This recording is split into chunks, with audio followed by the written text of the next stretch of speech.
নমস্কার, রম্য গল্পমালার সকল শ্রোতা বন্ধুদের জানাই স্বাগত। আপনাদের সাথে আমি রম্য মাইতি। ভ্যালেন্টাইন্স ডে উপলক্ষে শোনাতে চলেছি আজকে স্বরচিত কবিতা দিব্যাঙ্গনা। সেদিন তোমায় রঙের উৎসবে দেখেছি, রং লাগাতে পারিনি কিন্তু রঙিন ছবি এঁকেছি।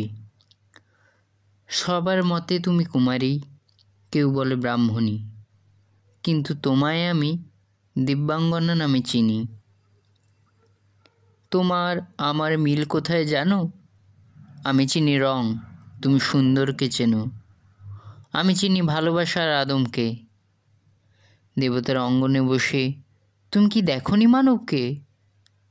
শুধু দেখেছ ব্রাহ্মণ আর অব্রাহ্মণের ভেদ। মানব ধর্ম দেখনি, তাই করছো জেদ। তোমায় ভালোবাসি, তা এখনো বলিনি, তোমায় আমি পুরাতন বলে মনে করিনি।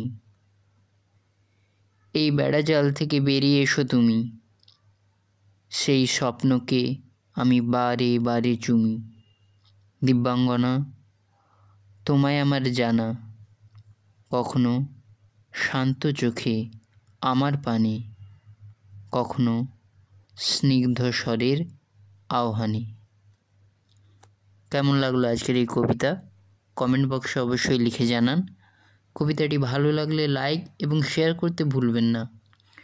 পরবর্তীকালে নিত্য নতুন নানা স্বাদের কবিতা শুনতে এখনই আমার চ্যানেলটি সাবস্ক্রাইব করে আমার পাশে থাকুন। ধন্যবাদ।